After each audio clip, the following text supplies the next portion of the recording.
नमस्कार विद्यार्थियों। और आज हम जिस पाठ को पढ़ रहे हैं उसका नाम है राजस्थानी चित्रकला शैली। तो ऐसे में हम यहाँ पर सबसे पहले तो देखते हैं कि राजस्थानी चित्रकला शैली है क्या। और ऐसे में जब राजस्थानी चित्रकला शैली का प्रश्न उठता है तो हमें यह समझना चाहिए कि राजस्थान में फैली हुई वह शैली जिसका विकास भी राजस्थान में ही हुआ था, लेकिन जब हम यहाँ पर देखेंगे तो इस बात पर ध्यान देंगे कि राजस्थानी चित्रकला शैली जो है वह राजस्थान के अलावा न केवल राजस्थान में पनपी बल्कि मध्य प्रदेश के भी कुछ राज्यों में पनपी हुई थी, ठिकानों में पनपी हुई थी।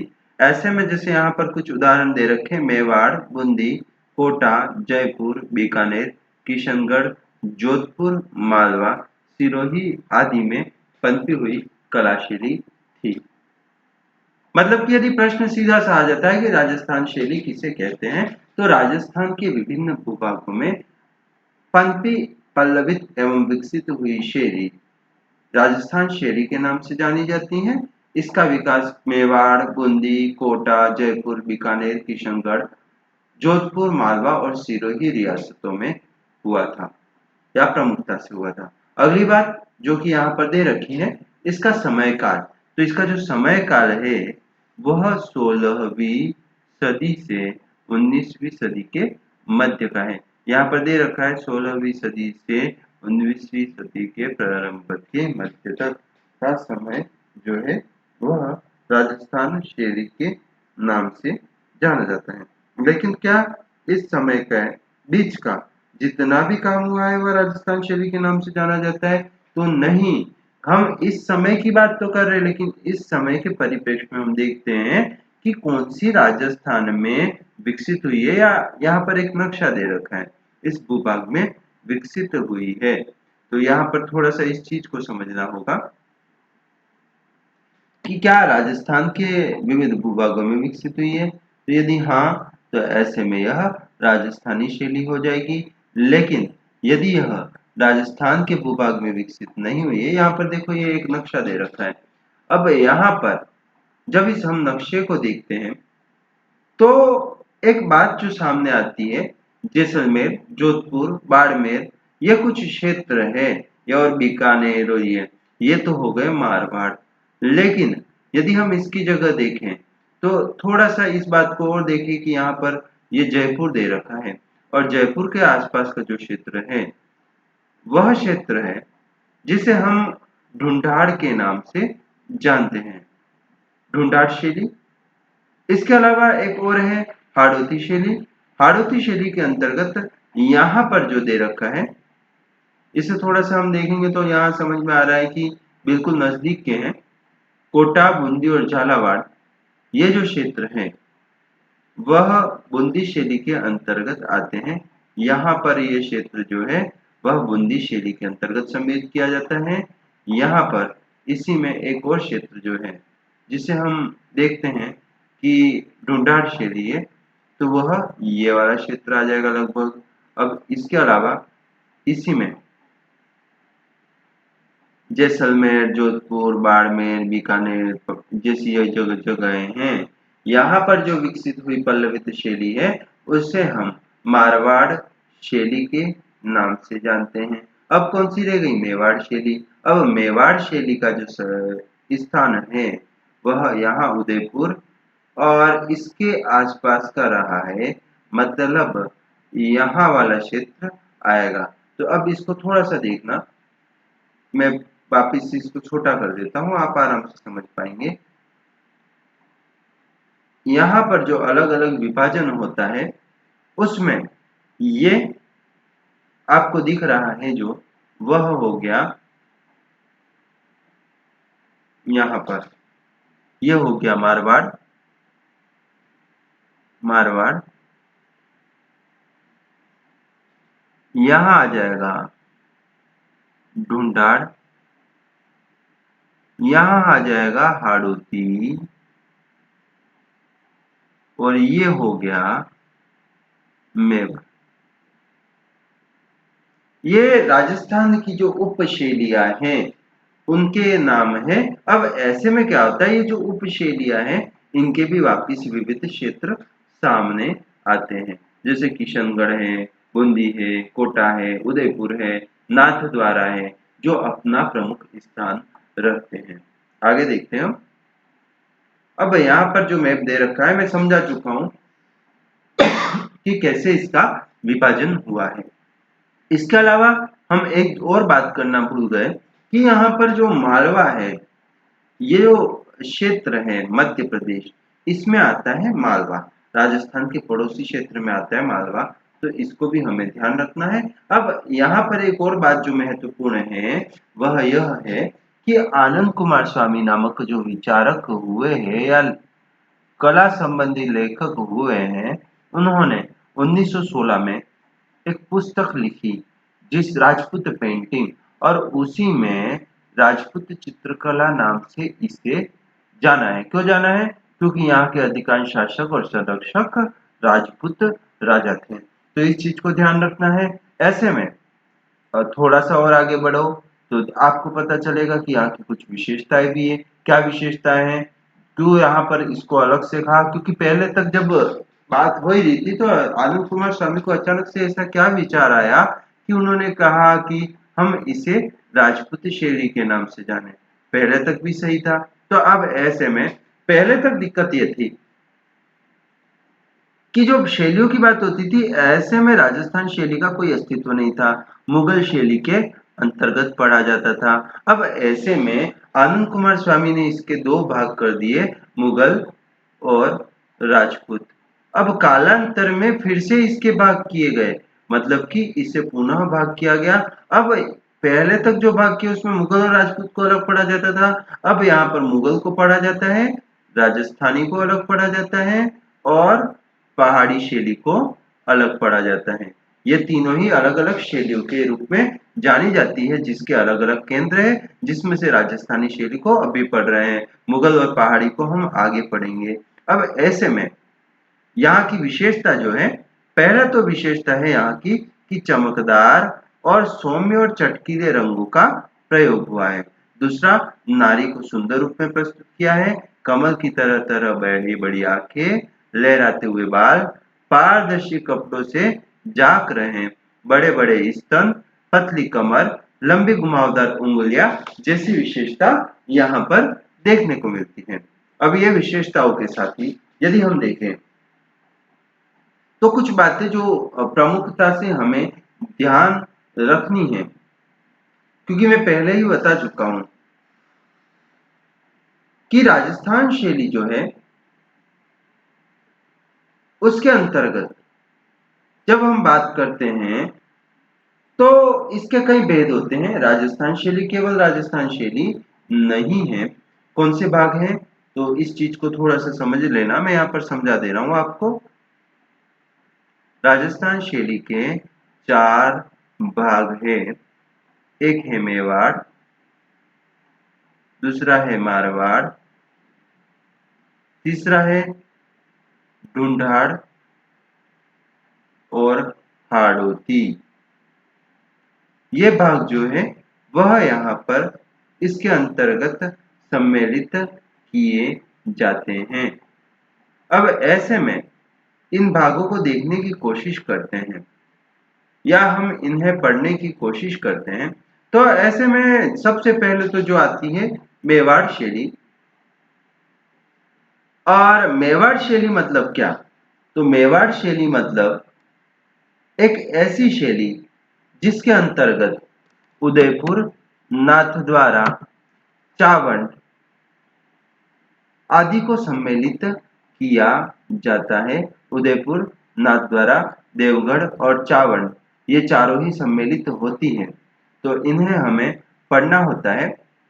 तो जब भी परीक्षा में प्रश्न पूछा जाता है तो ऐसे में हमें यह ध्यान रखना होता है कि इन 4 शैलियों का अध्ययन हमें करना है। ऐसे न ऐसे यदि मारवाड़ शैली की बात होती है तो ऐसे में हम क्या करते हैं, अब यहाँ पर जब मारवाड़ शैली की बात करते हैं तो हम इसके अंतर्गत जोधपुर, बीकानेर, किशनगढ़, जैसलमेर, अजमेर, नागौर आदि की बात करते हैं। वो यहाँ पर देख सकते हैं हम। ये रही, यहाँ पर मैंने जो चार्ट है इसका उसको ले लिया है, आप उसे देख सकते हैं।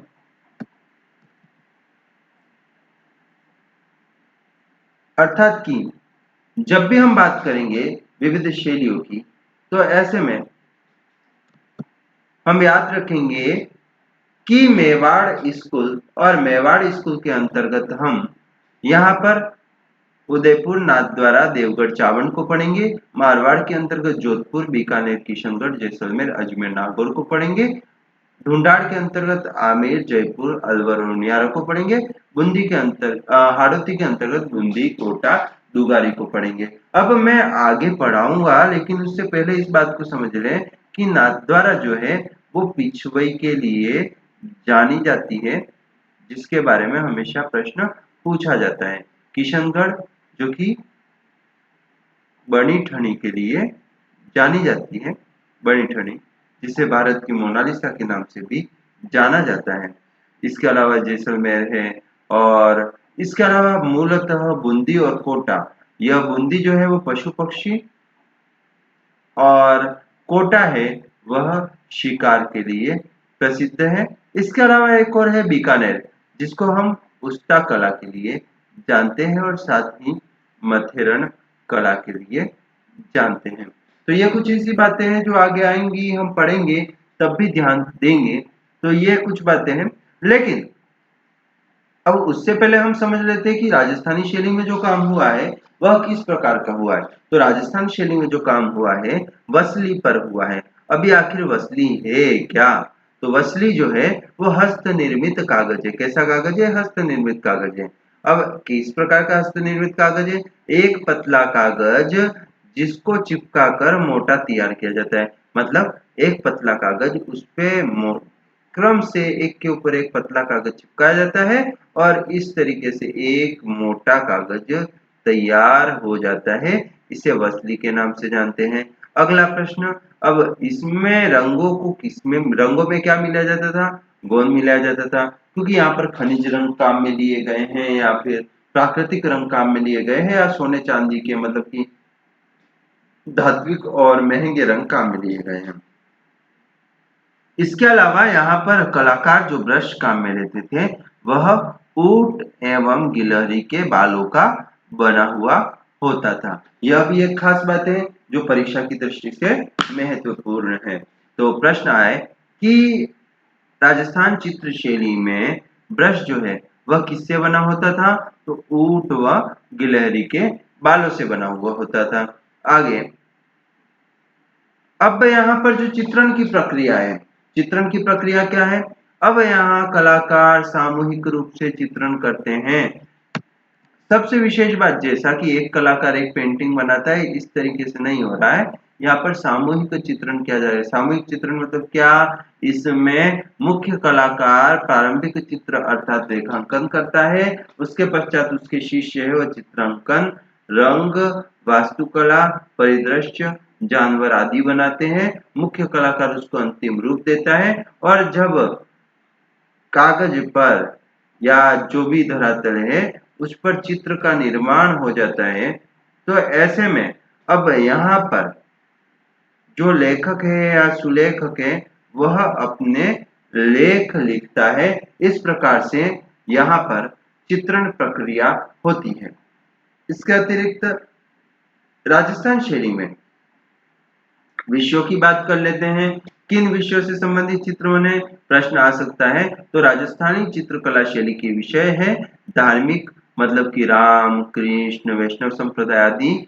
प्रेमाख्यान मतलब कि प्रेम की कथाओं से संबंधित, ढोला मारू, सोहनी माहीवाल, मृगावती और चोर पंचाशिका, लोर चंदा जैसे विषयों पर यहाँ चित्र बनाए गए हैं। इसके अलावा साहित्य जैसे गीत गोविंद, रसिक प्रिया, कवि प्रिया, बिहारी सतसई, रागमालाओं के अंतर्गत राग रागिनी आदि का चित्रण देखने को मिलता है। इसके अतिरिक्त दरबारी दृश्य, शिकार, उत्सव, त्योहार, बारात, युद्ध और व्यक्ति चित्र भी यहाँ पर देखने को मिलते हैं। यह कुछ ऐसे प्रश्न है जो परीक्षा में पूछे जा सकते हैं। जब प्रश्न आ गया सीधे से कि राजस्थानी चित्रकला की विषय वस्तु है या राजस्थानी चित्रशैली की विषय क्या है, तो उससे संबंधित प्रश्न आने पर आपको ध्यान रखना है धार्मिक, प्रेमाख्यान, साहित्य और इसके अलावा दरबारी, शिकार उत्सव, त्योहार, भारत युद्ध। अब धार्मिक मतलब क्या, तो राम कृष्ण और वैष्णव संप्रदाय से संबंधित। प्रेमाख्यान मतलब क्या, डोला मारू, सोनी माहीवाल, नगावत, चोर पंचाशी, कालोर चंद आदि।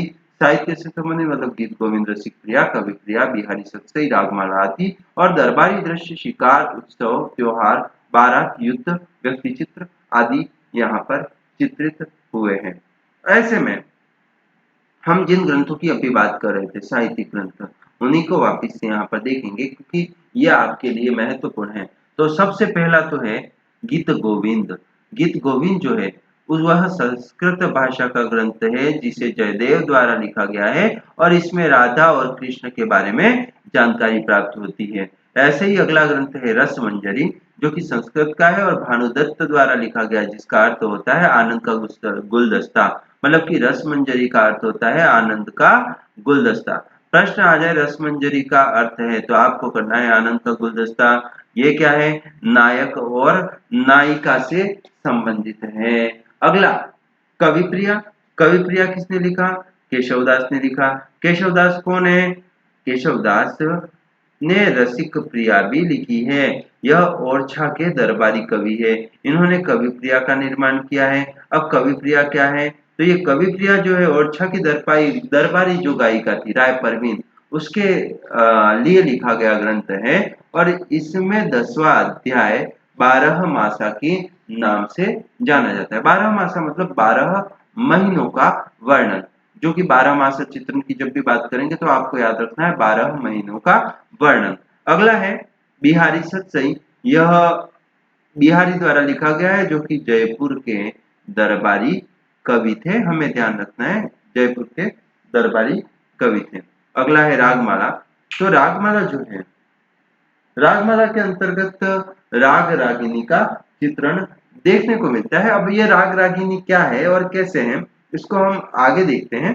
रागमाला के अंतर्गत जो राग रागिनी है वह यहाँ पर कुल 6 राग और प्रत्येक राग की 6 रागिनी है। इस प्रकार 6 कुल 36 चित्र देखने को मिलते हैं। कुछ कुछ में 42 भी देखने को मिलते हैं। तो इसका कारण यह है 6 राग और उसकी 6 रागिनी मतलब 36, तो कुल हो गए 42। तो ये 42, कहीं 36 चित्र देखने को मिलते हैं तो कहीं 42 चित्र देखने को मिलते हैं।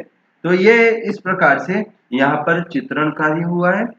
इसके आगे ऐसे कुछ यहाँ पर चित्र है जो यहाँ देखने को मिलते हैं, जैसे वन में कृष्ण और गोपिया।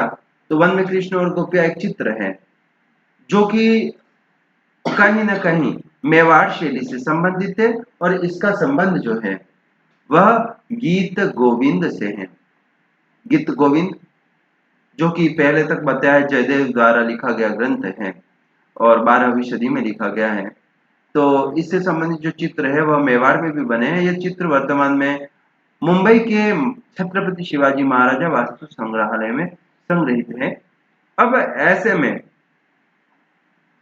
हम यहाँ पर बाकी के चित्र भी देखें, लेकिन उससे पहले ये तो समझ लें कि यहाँ जो चित्र शैली है जिसके बारे में हम बात कर रहे हैं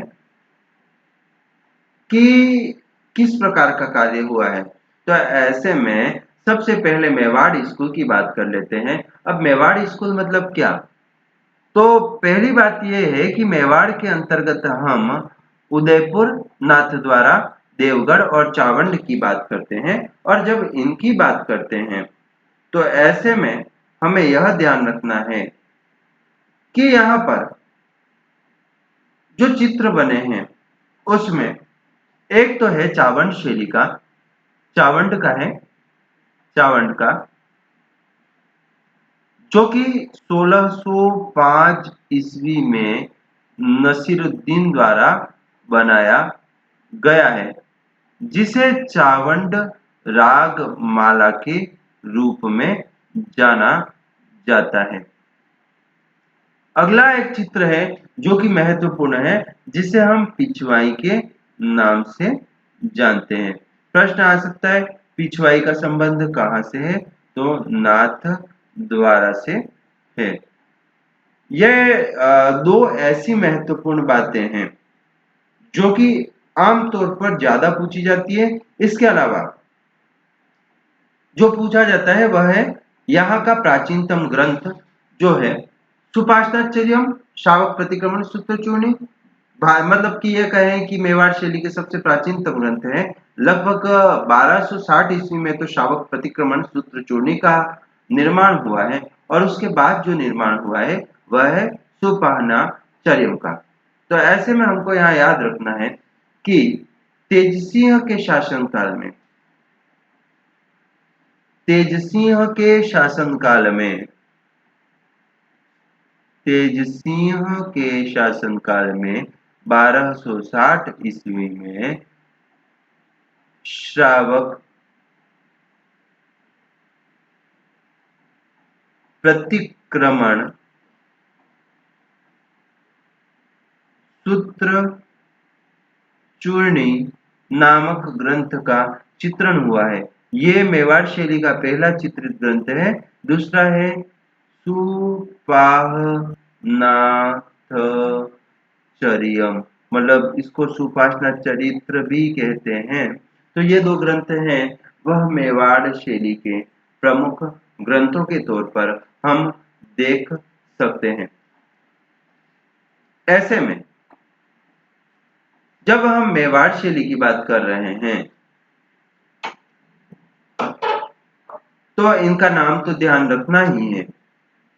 इसके अतिरिक्त हमें ध्यान रखना है कि चावंड रागमाला का चित्रण कब हुआ। तो चावंड रागमाला जो है इसका समय काल अमर सिंह के समय का माना जाता है। निसारुद्दीन और जो नसीरुद्दीन का है, निसारुद्दीन द्वारा चुना रागमाला 1605 ईस्वी में देखी जाती है।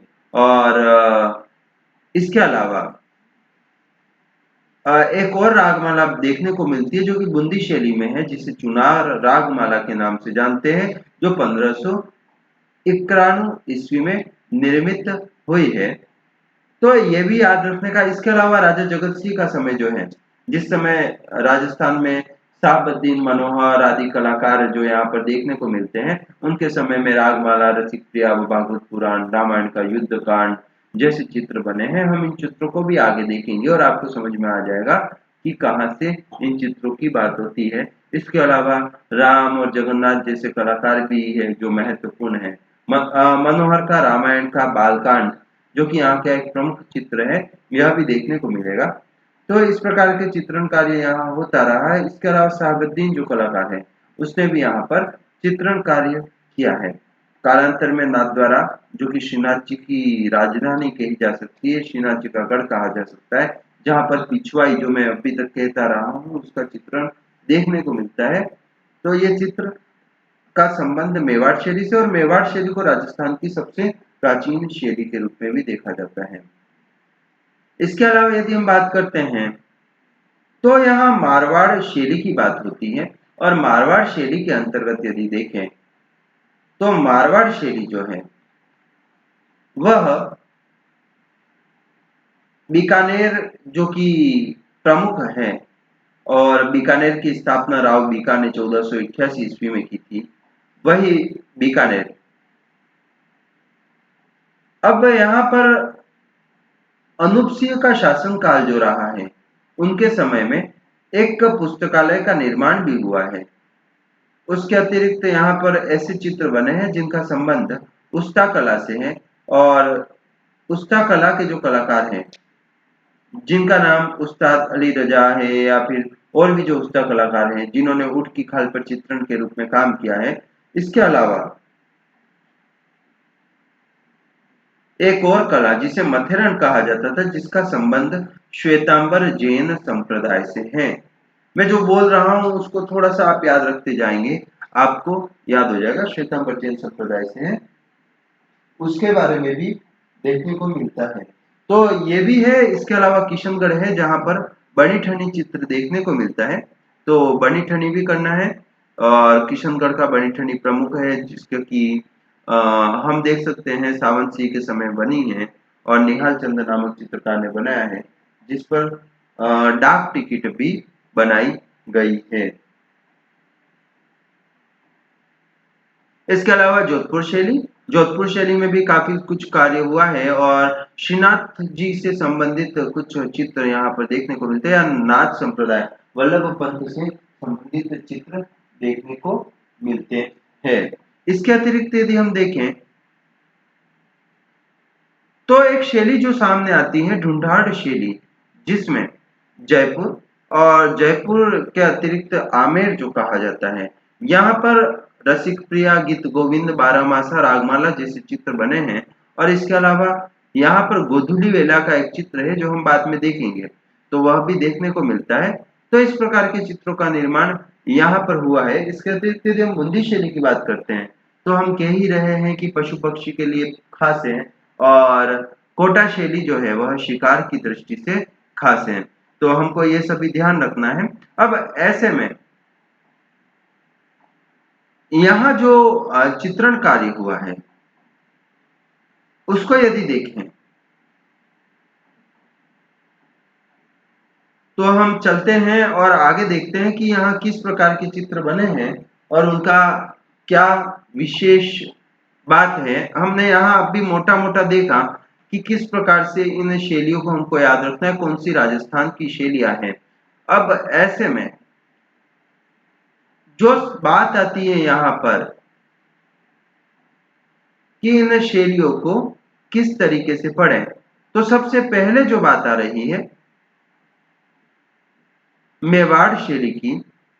और ऐसे में जो मेवाड़ शैली है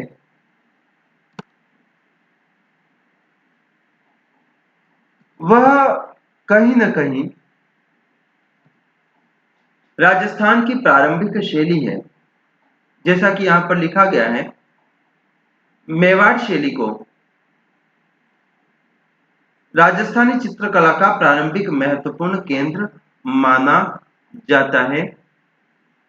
अब ऐसे में यहाँ पर मेवाड़ शैली में 1605 ईस्वी में निर्मित निसारुद्दीन द्वारा निर्मित चुनार की रागमाला विशेष है, इसको हमें ध्यान रखना है। इसके अलावा राजा जगत सिंह के शासनकाल में भी चित्रों में विशेष परिवर्तन देखने को मिलता है। साबुद्दीन, मनोहर जैसे कलाकार यहाँ पर काम करते थे। साबुद्दीन ने रागमाला, रसिक प्रिया, भागवत पुराण और रामायण के युद्ध कांड का चित्रण किया है।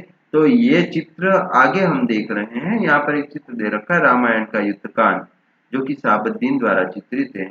और इसके अतिरिक्त एक और चित्र जो आगे दे रखा है जिसका संबंध महाराणा जगत सिंह के शिकार से है और यह चित्र वर्तमान में मेट्रोपॉलिटन म्यूजियम न्यूयॉर्क में संग्रहित है। मनोहर ने एक और चित्र बनाया, साबुद्दीन ने जब बनाया है तो उसका नाम है रामायण का युद्धकांड। तो रामायण का बालकांड जो है वह मनोहर द्वारा बनाया गया है। तो इसके अतिरिक्त जगन्नाथ जिन्होंने बिहारी सतसई की चित्रावली बनाई है, बिहारी सतसई जिसके बारे में हमने पहले पढ़ा है कि बिहारी जो कि जयपुर के दरबारी कवि थे। इसके अलावा हरिवंश, सूरसागर जैसे चित्रण भी यहाँ पर देखने को मिलते हैं। साबुद्दीन का युद्धकांड का जो चित्र है यह 1652 के आसपास की बात है जब बना है और ऐसे में यहाँ पर तिर्यक रेखीय परिप्रेक्ष्य को प्रस्तुत किया गया है और युद्ध की विभीषिका दिखाने के लिए अनेक वर्णनात्मक तकनीकों का प्रयोग करते हुए एक से अधिक कथाओं को पृष्ठ पर उकेरा गया है। ये देख सकते हैं एक से अधिक जो घटना है वो यहाँ पर उकेरी गई है। इसके अलावा यदि हम देखें तो 17वीं सदी में नाथद्वारा जो कि उदयपुर के समीप है और वैष्णव संप्रदाय से संबंधित है, वहां के चित्र जो पिछवाई कहे जाते हैं। अब पिछवाई है क्या, तो भगवान श्रीनाथ जी के बड़े बड़े चित्र जो कपड़े पर चित्रित हैं। यहाँ पर एक पिछवाई चित्र दे रखा है, आप देख सकते हैं, जिसमें कृष्ण का शरद पूर्णिमा का त्योहार मनाते हुए बताया गया है। श्रीनाथ जी के रूप में कृष्ण शरद पूर्णिमा का त्योहार मना रहे, इस तरीके के चित्र यहाँ पर देखने को मिलते हैं। इसके अलावा जगत सिंह द्वितीय को चित्रित किया गया है जिसमें बाज का शिकार करते हुए बताया गया है। तो इस तरीके के चित्र यहाँ पर देखने को मिलते हैं। दूसरा बुंदी शैली जिसकी मैंने बताया था कि चुनार रागमाला जो कि 1591 ईस्वी में चित्रित की गई है। और इसके अलावा राजा भोजसी का शासनकाल यहाँ पे है जिसमें ही इसका चित्रण हुआ है। राजा भोजसी के शासनकाल में चुनार रागमाला का चित्रण देखने को मिलता है। इसके अतिरिक्त छत्रसाल, राव छत्रसाल, जो कि महत्वपूर्ण है और इनके समय में भित्ति चित्रण की और भी बड़ा काम हुआ है या वास्तुकला की और भी विशेष काम हुआ है, तो यह भी देखने को मिलता है। बुंदी शैली में ये सबसे खास बात है। इसके अलावा पशु पक्षी चित्रण, जो कि यहाँ की खास विशेषता है, मैं पहले ही बता चुका हूँ। इसके अलावा आता है कोटा, और कोटा में शिकार से संबंधित चित्र बने हैं, और शिकार से संबंधित जो चित्र बने हैं वह न केवल पुरुषों के शिकार से संबंधित है, बल्कि स्त्रियों के शिकार से भी संबंधित चित्र यहाँ पर देखने को मिलते हैं। अब ऐसे में यहाँ पर दीपक राग नामक एक चित्र है, जो कि चुनार रागमाला से संबंधित है और भारत कला भवन वाराणसी में चित्रित है। अब इस चित्र के बाद, अब यहाँ के चित्रों की बात की जाती है, तो ऐसे में सघन वनस्पति, सुरम्य भूदृश्य के साथ विविध पेड़ पौधे, जंगली जीवन, पशु पक्षी, पहाड़ी व झरने आदि देखने को मिलते हैं। इसके अलावा घुड़सवार हाथी, और ये सभी कोटा और बूंदी की विशेषता है। इसके अलावा देखते हैं तो छोटी ठिंगनी, कदकाठी, गोलमुखाकृति, पीछे की ओर डलवा माथा, तीक्ष्ण नाक, पतली भूरेखा और पतली कमर जैसी यहाँ की विशेषता देखने को मिलती है। अब यहाँ एक कलाकार हुआ है शेख हसन, इसके अलावा हुआ है शेख अली और शेख हाथी।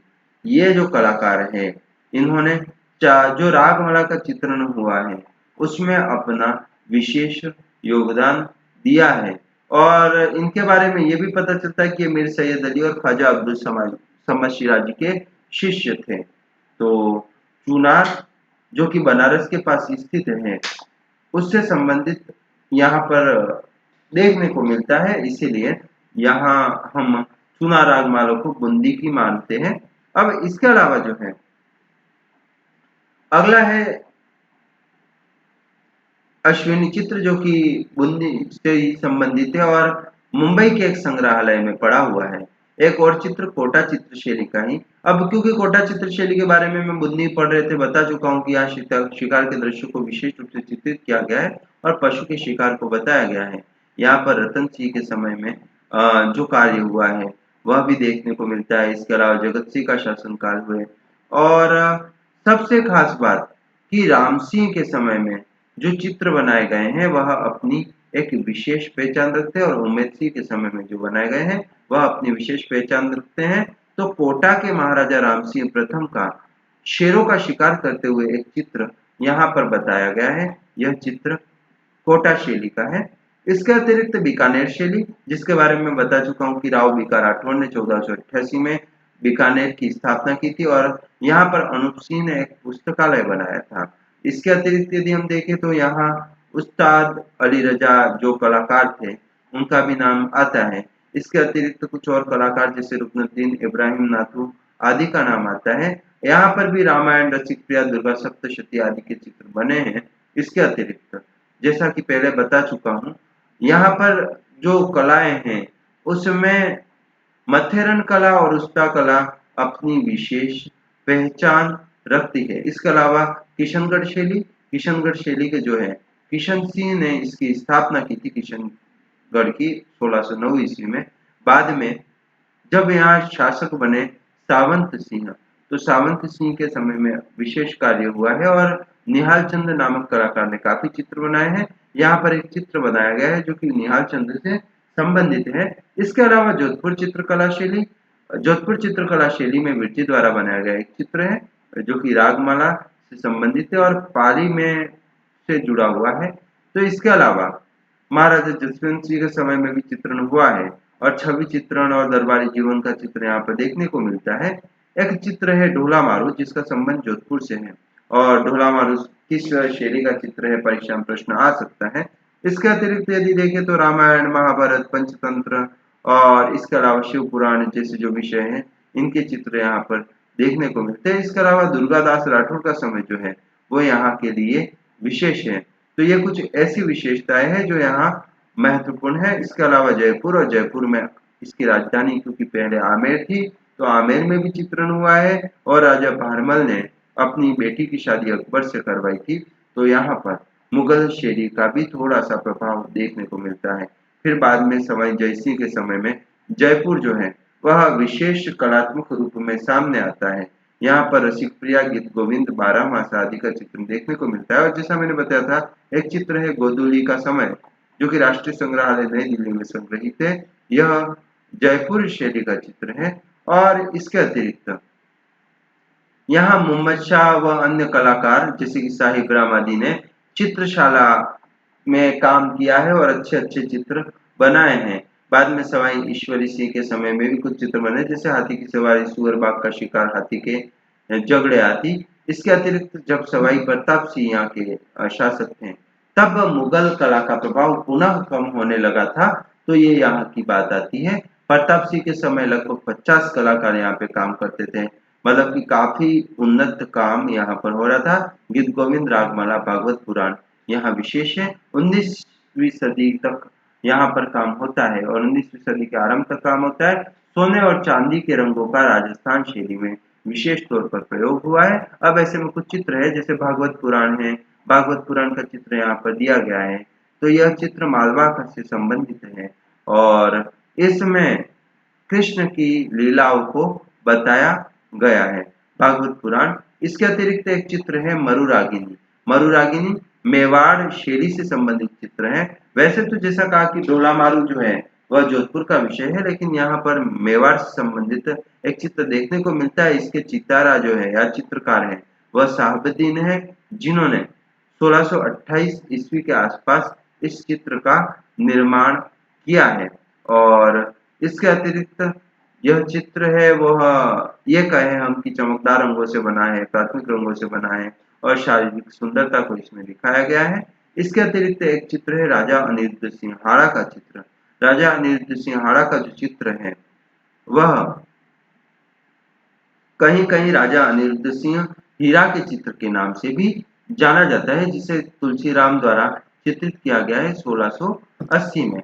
इसके अतिरिक्त एक चित्र जो है चौगान खेलती राजकुमारी, यहाँ पर ये चित्र बताया गया है और यह चित्र भी कहीं न कहीं राजस्थान शैली का है, क्योंकि चौगान प्लेयर जो है वह दक्षिणी शैली में भी देखने को मिलता है। इसीलिए इस चित्र को हमको ध्यान रखना है, यह राजस्थान शैली का है और इसमें दाना नामक कलाकार ने चौगान खेलते हुए राजकुमारी और उनके साथियों को बताया है।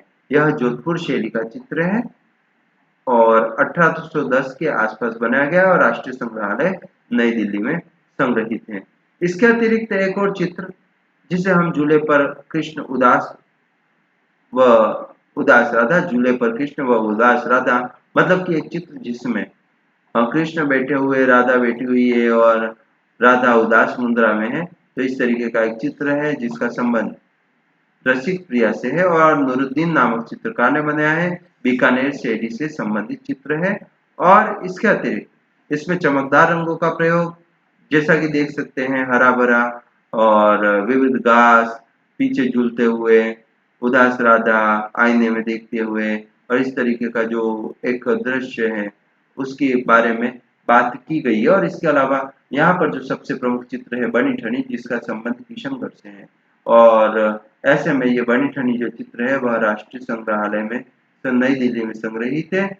इससे संबंधित डाक टिकट भी छपी है और इसे सावंत सिंह के समय में, जिसे नागलीदास के नाम से भी जाना जाता है, उसी के समय में निहाल चंद या मोरध्वज, मयूरध्वज, सूर्यध्वज निहाल चंद के नाम से जो कलाकार जाना जाता है उसने बनाया है। इसके अलावा जो है चित्रकूट में राम और उनके परिवार का मिलन, ये जो चित्र है यह भी राजस्थान शैली का है, जिसे गुमान नामक चित्रकार ने चित्रित किया है और सामान्य पृष्ठभूमि, पीछे झोपड़ी का दृश्य और इसके अलावा यहाँ पर मिलाप करते हुए दिखाया गया है। तो इस प्रकार के चित्र जो है वह देखने को मिलते हैं और यह चित्र भी राष्ट्रीय संग्रहालय नई दिल्ली में संग्रहित है। ये कुछ थे राजस्थानी चित्रकला शैली से संबंधित बातें। अगली बार हम अन्य चित्र शैली को देखेंगे। आप सभी